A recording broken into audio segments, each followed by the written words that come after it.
Hello అందరికీ ఎవరికైనా blood తక్కువగా ఉంది అనుకున్న వాళ్ళు ఖచ్చితంగా ఇది ట్రై చేయండి. ఒక 15 డేస్ తాగినట్లయితే ఖచ్చితంగా అయితే బ్లడ్ మనకి ఇంప్రూవ్ అవుతుందన్నమాట. చాలామంది బ్లడ్లెస్తో బాధపడుతూ ఉంటారు. సో అలాంటి వాళ్ళకి యూజ్ అవుతుంది. మనం దానికోసం అయితే బీట్రూట్, క్యారెట్, కొంచెం అల్లం తీసుకోవాలి. సో అవన్నీ ముక్కలు చేసేసి నీట్గా తొక్క తీసేసి మిక్సీ పట్టేసుకున్నామంటే జస్ట్ ఈ విధంగా ఒక క్లాత్లో కానీ దేంట్లోనే వేసుకొని ఇట్లా ఫిల్టర్ చేసేసుకోవాలి. జ్యూస్ వస్తుంది. కాస్త వాటర్ యాడ్ చేసుకోండి. అంటే డైరెక్ట్ బీట్రూట్ కంప్లీట్ అంటే ప్యూర్ జ్యూస్ అయితే తాగలేరు కొంతమంది. సో అందుకోసం కొంచెం వాటర్ అయితే మిక్స్ చేసుకోండి. అది మిక్స్ అవ్వడానికి కూడా కొంచెం ఈజీగా ఉంటుందన్నమాట. సో కొంచెం వాటర్ యాడ్ చేయటమే మంచిదన్నమాట. ప్యూర్గా అలాగే తాగకూడదు. కొంతమందికి వామిటింగ్ సెన్సేషన్ వస్తుంది. కొంచెం వాటర్ యూజ్ చేసుకోవటం అనేది బెస్ట్. సో ఇప్పుడు ఇది మనకి బ్లడ్ ఇంప్రూవ్ అవ్వటానికి, డైజెషన్ మంచిగా ఇంప్రూవ్ అవుతుంది. హెల్త్ చాలా బాగా ఉంటుందన్నమాట.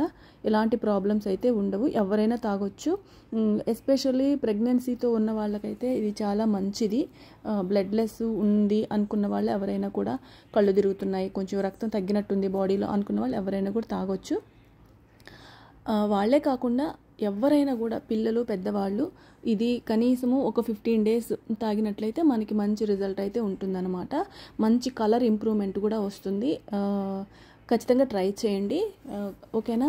ఇది హెల్త్కి అయితే చాలా మంచిది. మీరు ఖచ్చితంగా ఈ విధంగా చేస్తూ ఉంటే కామెంట్ చేయండి. మీకేమనిపించింది ఈ వీడియో కూడా కామెంట్ చేయండి.